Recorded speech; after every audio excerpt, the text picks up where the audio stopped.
Welcome to Talking Out the Box podcast. I am your host, Lamont Ferguson. And I've been off last week. I was off. I had to take a little break, had a little staycation. So I stayed at home and I enjoyed home. It's kind of hard to enjoy home, or not hard to enjoy home. No, I'm just joking. No, I love being at home. The home is great. I have a house full of females. Got my wife, 3 girls. So all ladies are in my house at my staycation. So you know my house is always jumping. I have a 21-year-old, 17-year-old one, and an 11-year-old that want to be 17 and 21. So it's always.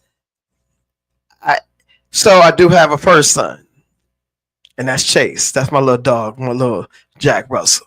So it's just me and him. And so when you have a staycation, the house still is running, functioning, full throttle. To all my girl dads, y'all understand what I'm talking about. Boy, oh boy. But anyway, welcome. I missed y'all when I was out last week, but we got a lot to talk about. And before we get into that, y'all know what I have to open up with. Be great on purpose. And always, you always got to be great on purpose. Be intentional about what you do in life. Don't let everything just happen. Oh, I just happened to do this. Oh, I just happened. Don't go around walking like a nomad or a vagabond. Have a purpose. Be great on purpose. So if you are a janitor or a plumber or a landscaper or an entertainer, whatever you do, man, be great on purpose. That's all. I want some of that Powerball action. I want to be great with that Powerball. That's what I want. No diddy. Pause. You got to say pause when you say Powerball. That's what these youngsters say. These, YNs, they say. You got to say pause when you say certain things. But anyway, so the current events, so we're gonna keep on moving. But like I said, you gotta be great on purpose. And the other one, I'm sorry, I gotta go back, is stay connected to God. Because listen, well, I always utilize this little analogy, a little wordplay with staying connected to God, because a lot of people trust in their Wi-Fi a whole lot. And they act like they can't function without their Wi-Fi, or they get upset if their Wi-Fi get disconnected, or the Wi-Fi is not at 5 bars or whatever it's supposed to be. But listen, if you stay connected to God, your connection would never ever be shaky or disconnected for non-payment, because He's already paid for your sins. Oh, wow, that was powerful. Ooh, that was actually some bars. But y'all get what I'm saying. But just stay connected to God. Let's go ahead and hop into these current events. Let me see. I want y'all to come in a little closer. I saw a story, because like all these ICE agents are out here getting these people out for their jobs and out of their houses and stuff, that they're saying they're illegal immigrants, and they got visas that expired and green cards that don't work. Oh, the green cards, it's not the right color. There's the green cards is faded.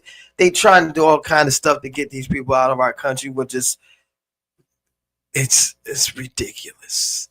But however, this guy is my hero. There was a tow truck driver. Check this out. Y'all gotta come close. Y'all have to come close a little bit. Come closer. The tow truck driver. Get this. There was a tow truck driver on the scene while the ICE agents was going into an apartment complex, or they were going to somewhere trying to get these so-called immigrants out. They was going into this apartment or whatever. I'm sorry, I had to cut something off. I had something going on over there. So they went in, and while the ICE agents was busy trying to get these so-called people that they call immigrants, illegal immigrants that probably are here legally, But the tow truck driver was towing the ICE agent's vehicle away. He was trying to intervene in the situation, but they end up getting the tow truck driver and they charged him with interfering. And now this guy's gonna get time. But man, I just think that was pretty heroic. We like, hey, if I take your truck, where are you gonna put these people at? That was pretty interesting. I just thought that that was that was actually phenomenal. Like, thumbs up to that guy. Let's move on to politics as usual. Our principle of the United States is at it again. Number one, they removed the security or whatever from the security detail from former Vice President Harris. And I believe that she was on an extension. And so this guy, the principal of the United States, y'all know who I'm talking about, removed the security detail from protecting her. So now that sent her to be like vulnerable to anything. And this guy is definitely King Petty. What I mean, like that's just wrong, man. They're wrong. Pure T wrong. The other thing that our principal of the United States have done since we've last talked, the troops, National Guard is going into the cities of the Democrats. That's just called a spade. Now these are my opinions. These are my opinions. I believe he's going after places that's ran by Democrats and people of color. If there's a person of color involved in that running that state or that city, he's going after them. Or if they're a Democrat, he's going after those cities and sanctuary cities. And he's putting boots on the ground in these cities. He's already done DC. He's threatened to do New York, and he's threatened to do Chicago. He's saying Chicago, there's a spike in crime, and they're going to need help from the U.S. government, and they're going to put boots on the ground against the citizens of Chicago. People, come a little closer. All I want to know is, where was this energy when January 6th went down? When all that rioting went down, while you was in your spot watching the whole thing go down, while these people that's climbing up the walls next to steps and stuff like that, people were injured, people lost their lives, and you pardoned a lot of those people that was rioting, and you said they were good people that were rioting. What was this energy with the boots on the ground and helping deploy and save the lives of people? You sat there and you let it happen. Now you're saying we need assistance in these cities. People, we gotta wake up. We gotta wake up. I know we live in a country where, yes, you can vote for whoever you want to vote for. You can vote for Republican, Democratic, Independent, Tea Party, Boston Tea Party, the Green Tea Party, the Independent Party, this party, that party. You can vote for whoever you want to. You can vote for the Barney Party, the Blues Clues Party, whoever has a party, you can vote for them. But my thing to you all is, let's be realistic with our vote. If you have a guy or a young lady, or there's a man or woman running, because everybody's allowed to run, and if your particular candidate is really not the one, be realistic. Yes, you know, the current principal of the United States might have been your person, but be realistic. What's wrong is wrong. What's right is right. That's what my grandma taught me. I don't know if y'all got grandmas, nanas, TT, whoever. But I had a granny. My granny knew everything. She had sayings. She knew about sports, all this stuff. That's a whole nother show. But however, she She said, if you're right, you're right. You're wrong, you're wrong. And in this situation, the current principal of the United States is definitely wrong. So when we go out and vote for our local elections, please open your eyes and make the correct selection. All right, for us. All right, well, let's move on. I'm off my soapbox. Why did they say you're on the soapbox? And you might be heavy. You might crush the soapbox. I don't know. What kind of soapbox are you standing on when you're standing on your soapbox? Is it Dove? I don't know. I just some things I thought about. All right, next. The NFL is here. It is starting this week. My NFL picks, I wrote them down. So, hey, listen, we're going to keep a track of all my wins and losses. We're going to keep track and see how accurate Ferg is. All right, for the first game of the season, I got, hold on, let me go this. I got to do it the right way. I'm going to pull it up real quick because, I got a fantastic guess. So, on my picks, we got Dallas versus Philly. I got Philly in this one. Reigning champions, and they at home, and Dallas then got rid of Parsons. We already know that. The next game, I got Kansas City over the Chargers. I have the New York Jets over Pittsburgh.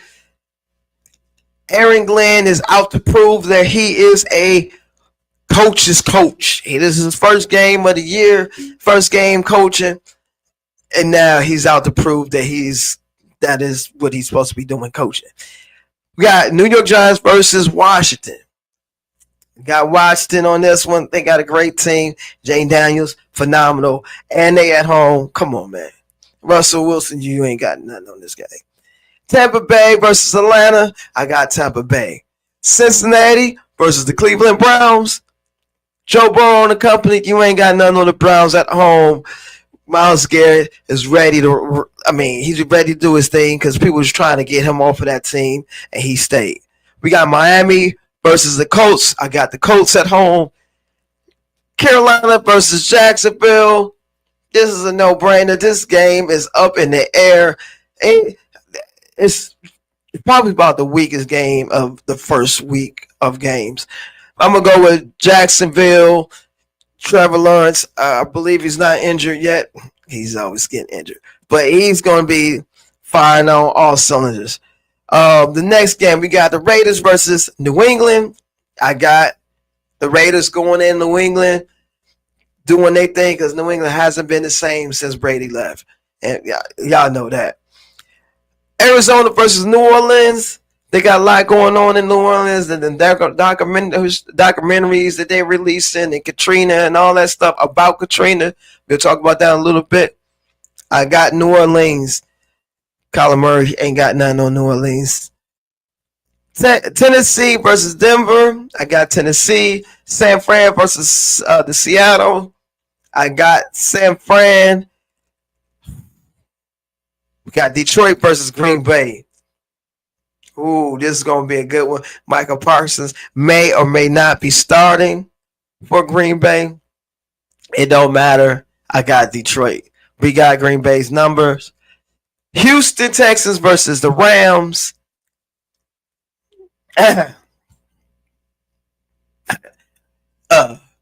Matthew Stafford. Texans, they're a very explosive team. They're going to come in there and do their thing. All right. And then you have Baltimore versus Buffalo. I got Buffalo. Minnesota versus Chicago.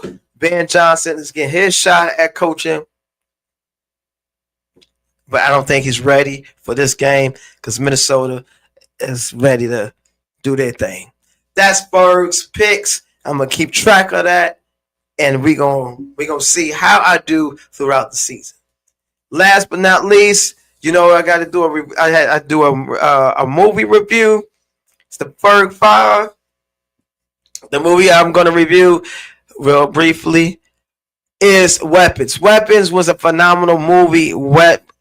It's supposed to be a horror movie, but it was actually a thriller, suspense, and I loved what they did. They did that. It's not a spoiler alert, but the way they told the story, and it was through the different characters' point of view of what was going on in the movie. I thought it was a phenomenal movie, and I'm definitely giving it a Ferg 5. A Ferg 5. You got a chance to get a 1 to a 5 out of the Ferg 5, and I'm going to give this a Ferg 5. For sure, for sure. A Ferg 5 on that right there. And the next one, the last one before I bring up my guests, the one I did a review is the Katrina one. This one was Katrina, Hell and High Water. All I have to say, it was a very deep documentary. It showed a whole lot of the behind the scenes about how they was treating the blacks during that time. When people were looting, they said the blacks were looting, but when the whites were looting, they said they was trying to survive. Then they had the troops, they pointing their guns at the citizens during that time. It was a lot going on that really opened my eyes to how the government treat their people during a time of crisis. And if you have to check this out, that's definitely a Ferg 5. You got to check it out. It'll definitely open up your eyes to a lot of things that happened with the government during that time when we were in need. You know what I mean? That's I'm gonna just leave it like that. I may even talk about it again next week because I gotta get my guest in here. He's definitely in the waiting room. But let me give you the prelude to this young man that's gonna be coming up after this break. This guy is a legend in the comedy game. I worked with him. He's a very upstanding guy, willing to impart knowledge on up and coming comedians. I've been doing comedy for 12 years. He's been doing it way longer than that. Anytime we work together, we talk, we chop it up or whatnot, and he always, give me bits and pieces of knowledge willingly. Some people in his when I read his bio, people that's in that bracket, they always standoffish when it comes to giving, knowledge on the comedy game. But let me read some of his bio. His name is, you guys, when I say his name, you already know him. Bodacious, comedian Bodacious, is a stand-up comedian from the Hampton Roads area and has a long storied history on stage and radio. Bo has shared the stage with the likes of Dave Chappelle, Paul Mooney, Cedric the Entertainer, Mike Epps, S'more, and Monique, and the list goes on. He has written for numerous comedians and has traveled with D.L. Hewley for approximately 10 years. He's known for his quick wit, all race humor, not racist. I want y'all to understand, not racist as in division, but RACES, mean everybody across the board. He has a remarkable singing voice. Bo has no boundaries and is among the most diverse comedians working today. Also seen on TV One's Roland Martin Show, NBC's Stand Up for Diversity, and the PBS Network. And he recently was heard on the Joe Budden podcast. After these messages, we're going to have the legendary Bodacious. Y'all stay tuned and come back.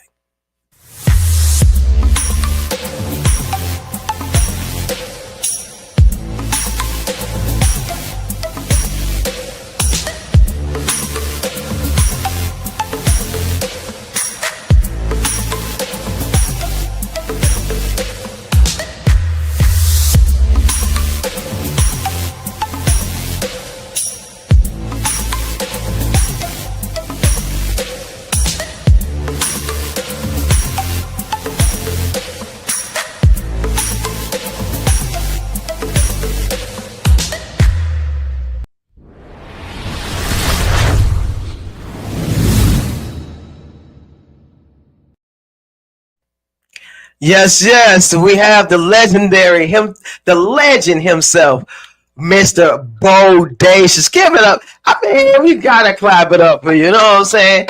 Gotta What's clap it happening? up What's for you, happening? bro. First of all, thank you for coming on the show, man. I know your plate is full, and you to take the opportunity to. There's the applause. There's the applause. You were able to take the opportunity to share, some time, split hairs and share a little time with us. What's going on, man? It's been a minute since we talked. How's everything going? First of all, thanks for having me, man. And the applause was delayed like it usually is when I'm on stage. So I'm used to it. And you was reading my bio. I'm like, man, I gotta, now that I hear it out loud, it's like I gotta change this bio, man. Because it's been a while since I updated it. Now that I hear it, I'm like, oh it's man. Yeah, man. I mean, you have a very outstanding bio. I mean, I know you personally, but it's different when you read that person's bio. It's just like, man, this guy has been is phenomenal. Yeah, that's I not have the even that's pleasure not of even the knowing tip of the you. iceberg, honestly. That's just a couple things I put up there. That's a Right, lot, right. man. You do a lot in 30 years. Yeah, 30 years. That Yeah, man. I mean, I'm only in 12 years. That's still nothing in the game, but man, No, and 12 is that's that. significant. Don't downplay 12 years. That's significant. Well, I appreciate that, Yeah. but you've been 30 years on the road. That's definitely a lot for a comedian, especially nowadays. Everything is quick, and people want the quick TikTok situations. But being on stage after stage, it's just definitely phenomenal. I know who you are, but can you tell? And I know I gave a little quick snapshot. Can you tell the audience who is Bodacious? Man, just a kid from Norfolk, man, that tried this comedy thing back in 95 and decided that I wanted to take it the entire route. That's Mm-hmm. that's me in a nutshell. Had bumps Uh, and bruises along the way, but everybody does. But yeah, I'm a comedian, man. That's pretty much all I've wanted to be since I picked up that mic. You know, right, right. so I don't have a whole lot of other stuff that I aspire to be. It's just I want to be one of the best ever at what I do. Now, what ignited you to what said? What sparked that in your brain and say, you know what, I'm gonna try picking up this microphone and see what I do. Okay, so let me ask a fun fact. Before you picked up the mic, what were you doing? Were job related wise, There and was no then job. oh, it was no job. You just went straight to the Nah, I stage. was I was I was selling cocaine. That was the job. Yeah, man. I mean, ain't no sense missing words. My story is part of what I am. Right. I went from the corner to the stage, man. There was no in between. The only reason Wow. I had a only reason I had a job from 97 to '07 was because, it was probation mandated. So, Right. I had to work. Other than that, I probably would have still been out in the corner, Wow. waiting on something to manifest with this. Wow. That's amazing. And you don't get to hear those stories because a lot of times people work regular jobs or somebody who's like, okay, I dare you to do comedy and stuff like that. So your thing was, I'm out here, I might as well be productive and do something, one or the other. This has to be it. There was a dare involved. When I was out on the corners hustling, going to the comedy club was my leisure. Mhm. A lot of guys went to the club and went and fornicated with loose women. But I went to the comedy club. That was my release, and I went with a friend of mine, man, and we used to go up there and like watch the comedy shows and all that. So being a comedian wasn't a lifelong dream or anything. It's just when I saw a lot of guys and females that I saw on Comic View or Def Jam or whatever, and I got a chance to see them in person. you Mhm. know, I just had this revelation, like, man, I can do that. Like Right. it's pretty much that's what it was that sparked everything was the fact that I knew I could do it, and probably Mm-hmm. do it better than a lot of what I was seeing. So, Right. it came from a place of vanity, man. The reason Mm-hmm. why I'm doing this is because I just knew I could do it. But it's Wow. definitely not as easy as I thought it would be. This is an incredibly difficult art Mm. form that we're in, and Right. people downplay it like you're just a clown and all that, and it's pretty far from the truth. Yeah, absolutely. And you brought up a good point. People definitely think this is easy. You go watch the open mics, or I mean, basically, you watch any open mic, you see the guy that worked at the job, and he got a bunch of his people at the comedy club or wherever at the Uh-huh. open mic. Hey, I can do this, and they struggle because you have to learn how to write, and you can't wing. There are some people that can do improv and just go off, but 9 times out of 10, you have to write for your shows. And not and the funny thing about it is when I watch your work, and it's just like, man, like each time you go up, I mean, it's this is your presence, and it's funny. A lot of people Appreciate it. can't understand that all the elements of comedy, like your presence alone, put a stamp on stuff, and then your delivery, and then your time. It's a lot. It's a lot of inner Yeah, workings. absolutely. Uh, and some of your major accomplishments. So you definitely toured with DL. How did that come about? Well, I met DL in '06 when Funny Uh, Bone first opened. He came to the Funny Bone one weekend, and that's when I was hosting. I think when the Funny Bone first opened, I mm, hosted for the first 5 months because they didn't know any other comedians around here. And leave it to me, I would have left it that way because right. that was the only gig I had. So Uh, for the first 5 months, I hosted every weekend, and they were bringing heavy hitters, man. And DL comes in, and I was told that they were going to only do a 2-man show, which is what he and I do now. right. Um, but they saw how heartbroken I was behind it, and they let me host the show. So, I Hmm. met him and, found out we had so much in common. And a lot of people don't know he's from Portsmouth, man. So, Right. yeah, so he was born in Virginia. He had a son with Asperger's, and he Hmm. was in gang and drug activities before he started doing comedy. It just we had so much in common, man. So we ended up becoming brothers, and we built Wow. on that. And next thing you know, maybe 4 or 5 years later, I started hitting the road with him. Yeah, that's dope. That's dope.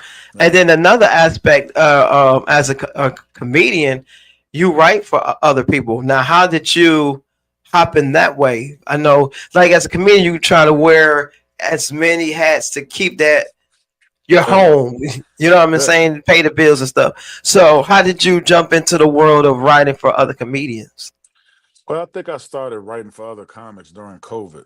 Um, Okay. but I knew that I was, my imagination is, like a lot of comedians, we have vivid imaginations because you have to be wired differently to want to do this, man. Mm-hmm. I say it all the time. Comedians are pretty much crazy, you know, in a sense, because to want to make people laugh for a living, you have to be a little bit deranged or wired differently. So Right. my imagination has always been vivid and just off. So I knew that I would be a good writer, and Mm-hmm. I had a few comics, come to me during COVID that a few comics that were able to still perform during COVID, Right. and I lent them my pen, and I lent my pen to one particular person that hosted an awards show, and Wow. I wrote half his monologue, and when I saw the check from that, I was like, okay, this is a Yeah. lot better than being a comic. So yeah, my pen game is strong, and it's always available for who needs it. Oh, that's dope. That's dope. Now, there's two things in comedy, as most crafts. You and I both know there's rewards and there's challenges. Let's start with the challenges. What are some of the challenges? Especially you being that you're a role comedian and Right. you're going all over. You're traveling all over. Mhm. What are some of the challenges thus far of your career? I mean, of 30 years, which is highly, oh man, it's dope because you don't get that often. You know what I mean? Right. So, what are some of the challenges of being a role comedian of 30 years? Um, well, the pros very much outweigh the cons, but some of the challenges for me, I mean, I'm 6'4", 260, man, 265. I'm a big guy. So, Right, I got a lot of birthdays on these knees and this back, man. So, challenges, it's getting a little more difficult to travel. It's a little more taxing, right, so taking a flight out to the West Coast and getting up at 3:30 in the morning to get a 6 a.m. flight or whatever out of here, and mm-hmm, then flying 5 hours and a couple connections or whatever the case may be, and then get out to the West Coast, and now I'm on that time, which is draining in itself. And right, then I have a show, two shows later on that night. That is mm-hmm, very, very taxing, man, on anybody. Now right, you add the fact that I'm 50 and I'm a pretty big dude, and a little, yeah, mm-hmm. that is my only challenge, I think. Other than that, man, once I get on stage, I'm gonna rock out. And that you do, that you do. Now, what's some of the rewards when it comes to doing comedy? But the rewards are, it's just, when I first started doing this, it was just, for my own, it was self-serving. Right, I wanted to be funny, and I wanted to drink a couple beers and, hit a couple chicks or whatever. And, as mm-hmm, you get older and you start to find out, that comedians are prophets, and you have to use your platform not only to be funny, but to enlighten a few people and drop a few jewels, a few nuggets or whatever. mm-hmm, Then it becomes a lot more, in the grand scheme of things, you start looking at it a little bit differently. Like, I have a responsibility, and right, I don't just do this to be funny, because there's so many people that need what I do. I provide a service. I'm a correct, prophet, man, mm-hmm, and I do know when people laugh, they tend to be blinded for a few seconds. You ever notice when you laugh, you close your eyes, and that's because you're blinded. And right, while people are blind for those few seconds, I'm gonna always drop a jewel in there, a couple nuggets to try to enlighten them. So, mm-hmm, you know, because I know how powerful laughter is. It's not just for the sake of laughing. You have to make a difference while you're doing it. And I've only correct, started feeling that way, the last maybe 10, 15 years, when I saw the impact that I had on audiences. mm-hmm, Now it's not self-serving. I mean, of course it's self-serving still, because, I need this. This is what drives me. This is the only thing that I love, right. aside from my kids and my wife. So, you know, it's definitely in the grand scheme of things, it's more important now for me to do something significant, say something significant. Yeah, because we are the commentators for people where they may not say these things, and so we pretty much say it for them. And like you said, I like the fact that you said uh, to drop some jewels on them while you're up there.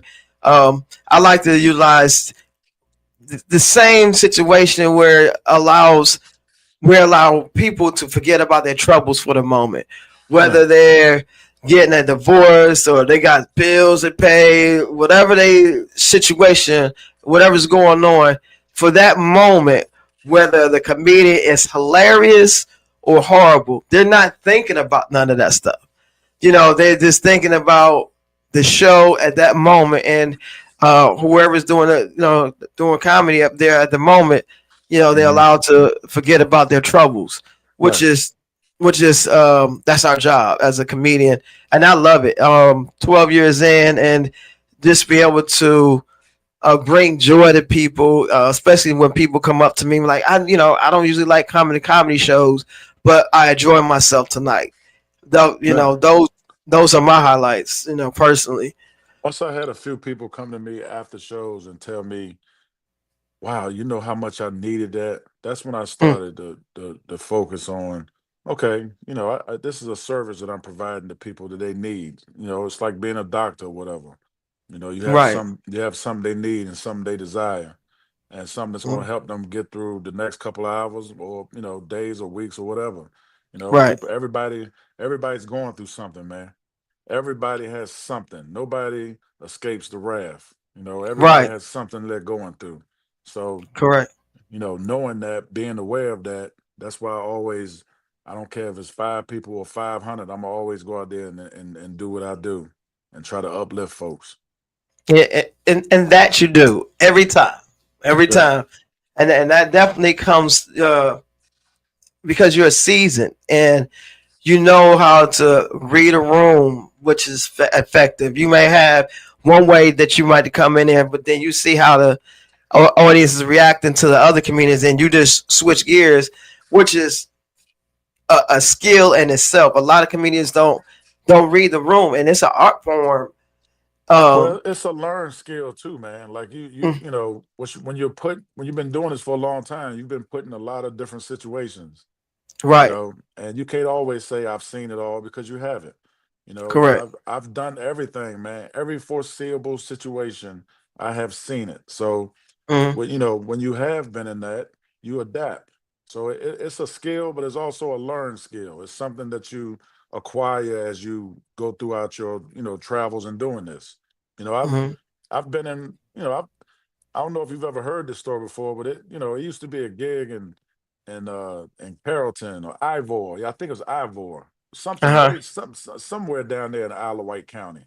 It was a nudist colony.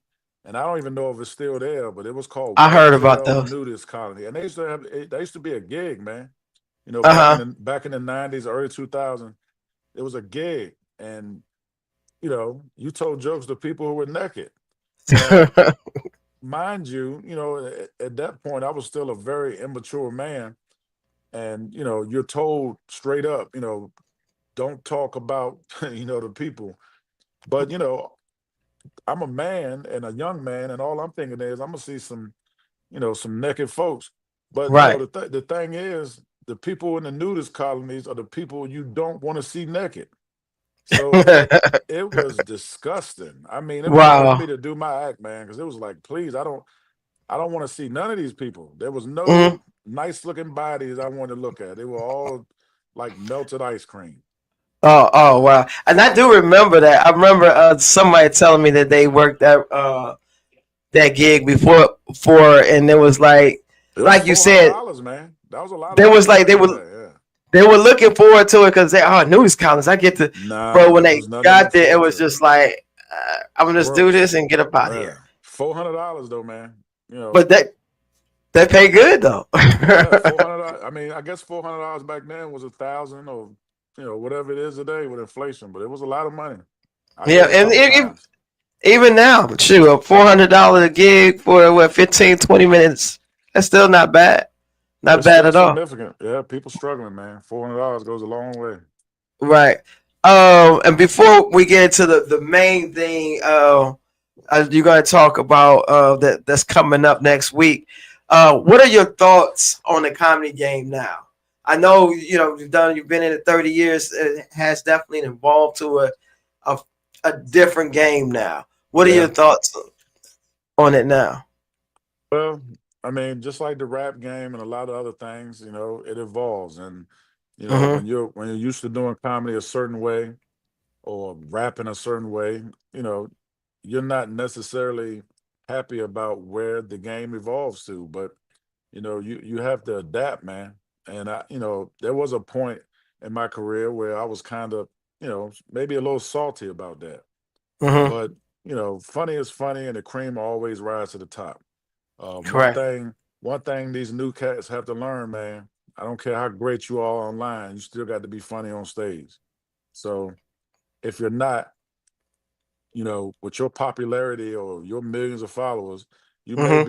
you may be able to travel this country a couple of times, but once people start to see you, they will never, and they know that you stink. They will never forgive you for that, and they'll Wow. never come out and see you ever again.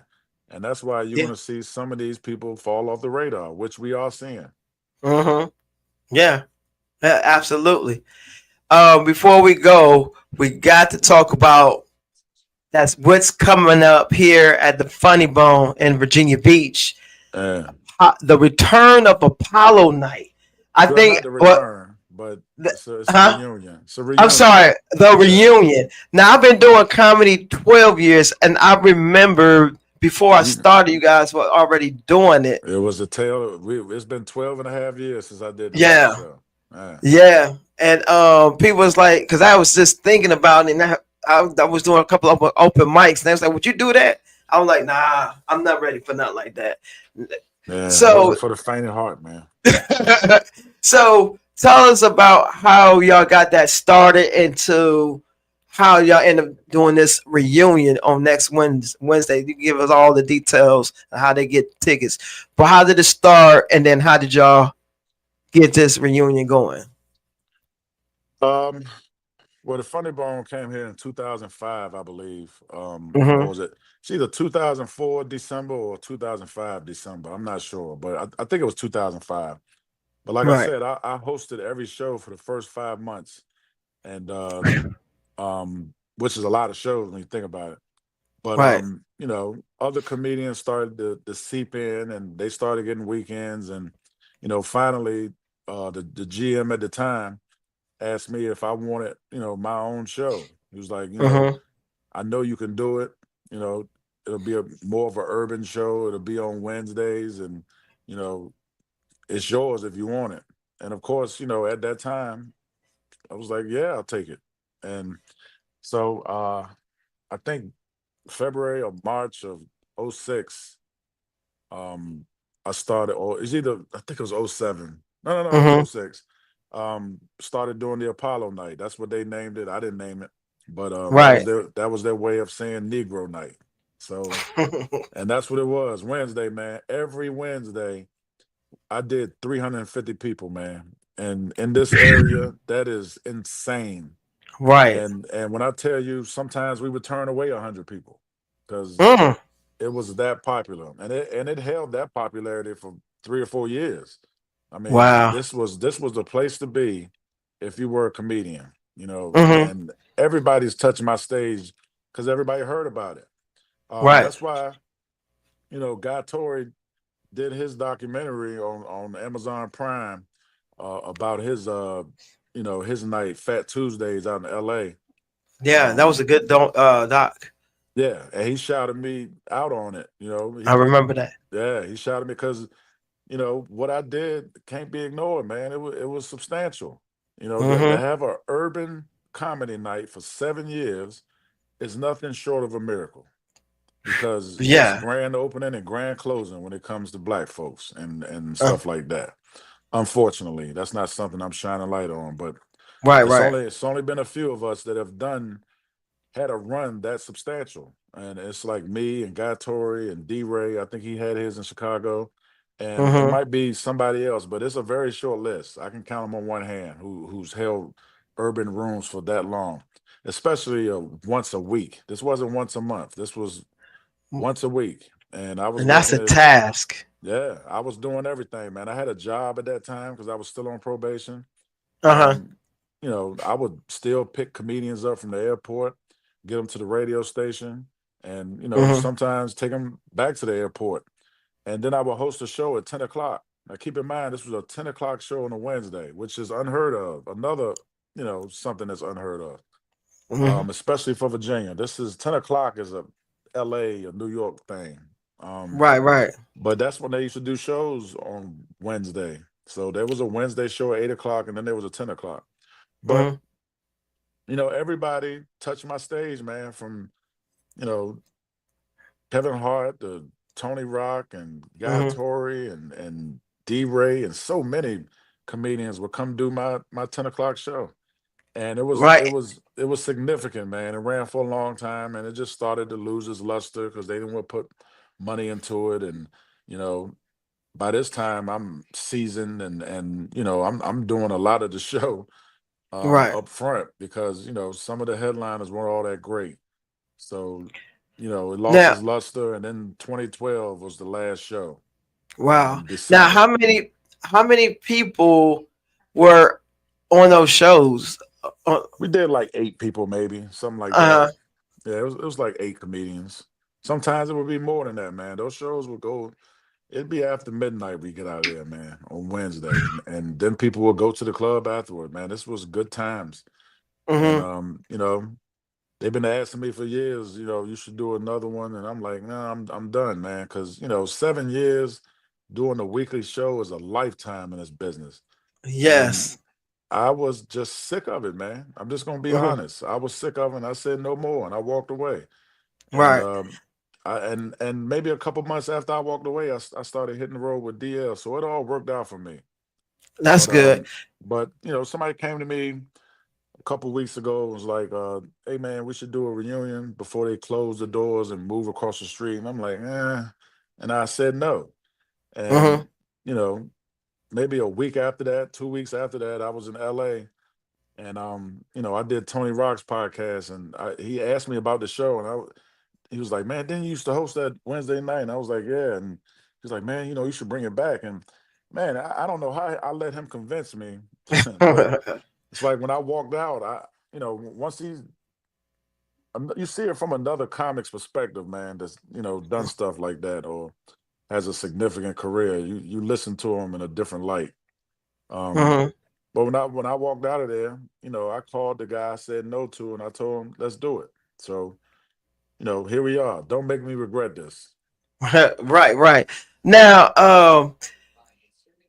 with with with that being said, so you had about 8 comedians, um, and doing it every week. I know I've produced shows, and I've done a weekly show before. I've done a twice a month show, You know how taxing it and is. oh my goodness, I'm I've still done tired, man. Cosby's. Me and Donna Lewis. Um, we did Cosby's Mhm. Sunday Funnies Right. uh pre-COVID, before COVID. And it seemed like those Sundays was coming fast. At first, it was like, okay, this will be easy. Man, you No, it's book that not, man. show. Next thing you know, it's Wednesday, Thursday. Like, man, I gotta get somebody on the show.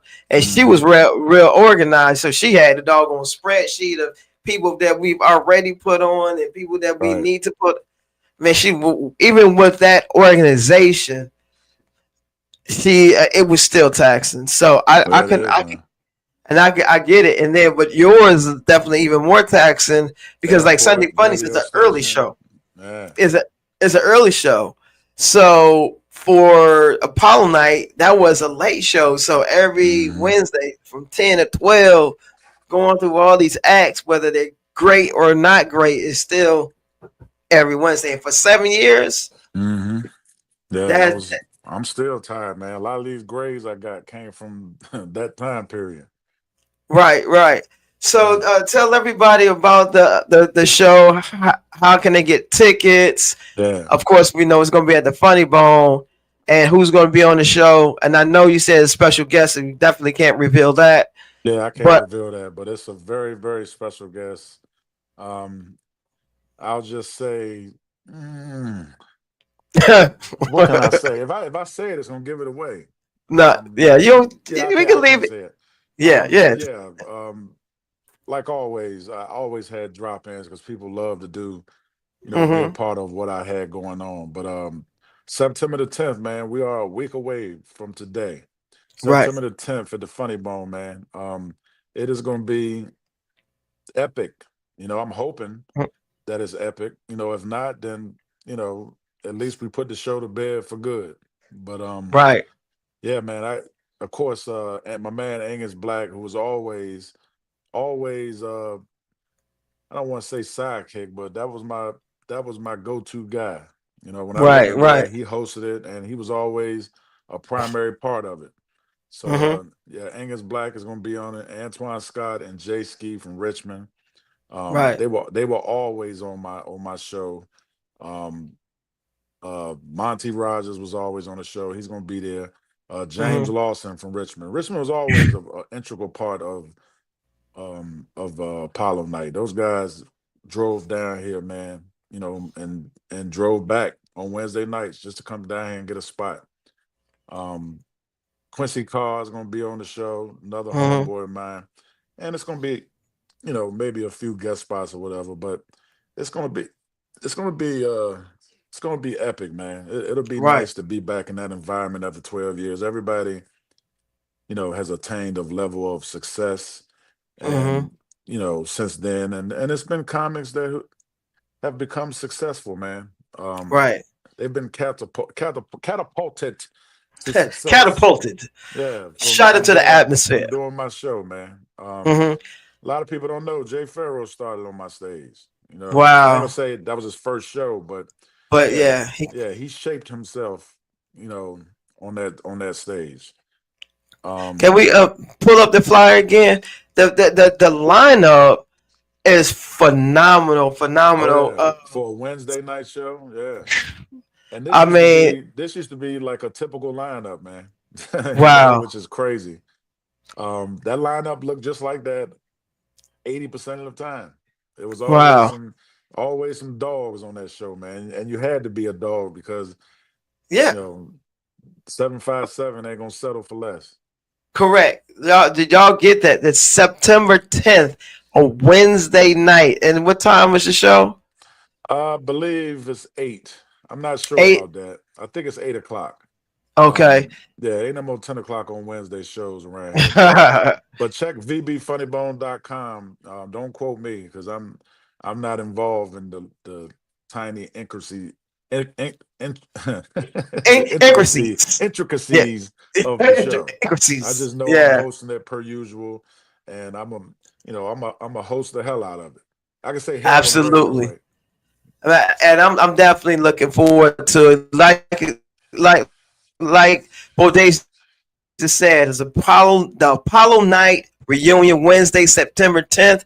Get your tickets at vb.funnybone.com.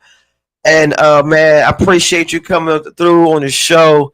Yes, Where sir. can people follow you? Not to 7-Eleven. Please don't follow homie to 7-Eleven.